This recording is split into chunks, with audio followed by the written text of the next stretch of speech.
बेंगलुरु से एक ऐसी कहानी आई है जो प्यार और धोखे के बीच की जो लाइन है ना, उसे बिल्कुल धुंधला कर देती है।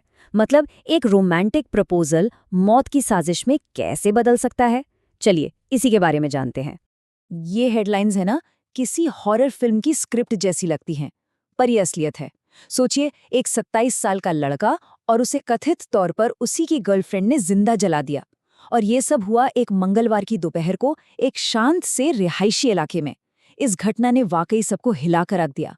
तो चलिए सबसे पहले चलते हैं क्राइम सीन पर, देखते हैं कि शुरुआती जांच में क्या मिला और पुलिस को पहली ही कहानी पर शक क्यों हो गया।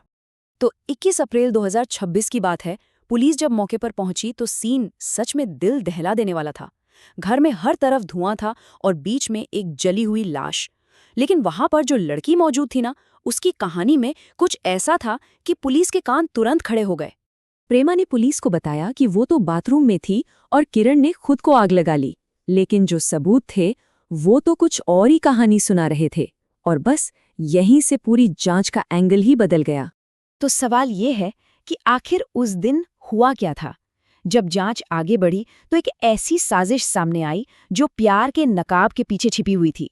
कहा जाता है कि प्रेमा ने किरण को अपने घर बुलाया, एक सरप्राइज का वादा करके, एक वेस्टर्न स्टाइल मैरिज प्रपोजल। उसने किरण को ये यकीन दिलाया कि वो कुछ बहुत खास प्लान कर रही है, बिल्कुल वैसा जैसा विदेशों में होता है, एक रोमांटिक शादी का प्रस्ताव। पर असल में ये मौत का एक जाल था। ये कोई अचानक हुआ हादसा नहीं था, पूरी प्लानिंग की गई थी। देखिए, पहले किरण को घर बुलाया गया, फिर सरप्राइज के बहाने उसकी आंखों पर पट्टी बांध दी। इसके बाद उसे एक कुर्सी से बांधा गया और आखिर में उस पर कोई ज्वलनशील लिक्विड डालकर आग लगा दी गई। मतलब एक एक स्टेप सोचा समझा था। और देखिए, जब किरण ने पूछा भी कि उसे बांधा क्यों जा रहा है, तो उसे ये कहकर चुप करा दिया गया कि अरे ये तो सरप्राइज का हिस्सा है। उसे तो अंदाजा भी नहीं था कि ये सरप्राइज उसकी जान लेने वाला है। और जैसे ही वो पूरी तरह से बंध गया, उस पर पहले से तैयार रखा हुआ ज्वलनशील लिक्विड डाला गया और आग लगा दी गई। जांच में ये बात भी सामने आई कि कैरोसिन या पेट्रोल जो भी था वो घर में पहले से मौजूद था। मतलब साफ है, ये गुस्से में उठाया गया कदम नहीं था, ये एक प्री प्लान्ड मर्डर था। लेकिन सबसे बड़ा सवाल तो यही है कि आखिर कोई ऐसा क्यों करेगा, वजह क्या थी। इसका जवाब छिपा है उनके रिश्ते की उलझी हुई कहानी में। तो किरण और प्रेमा दोनों की उम्र 27 साल थी। वो एक ही स्टोर में साथ काम करते थे और उनका रिश्ता कोई नया नहीं था, 1 साल से ज्यादा हो चुका था। लेकिन अब इस रिश्ते में प्रॉब्लम्स आने लगी थीं। तो कथित तौर पर मोटिव ये था कि प्रेमा को लगने लगा था कि किरण उसे इग्नोर कर रहा है, उससे दूरियां बना रहा है।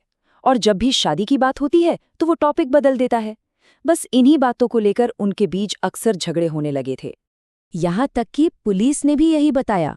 Deputy commissioner of police DL Nagesh के मुताबिक वो एक रिलेशनशिप में थे और लड़की को लग रहा था कि लड़का उसे कुछ समय से इग्नोर कर रहा है। प्रेमा को शायद ये महसूस हो रहा था कि उसका रिश्ता अब खत्म होने की कगार पर है।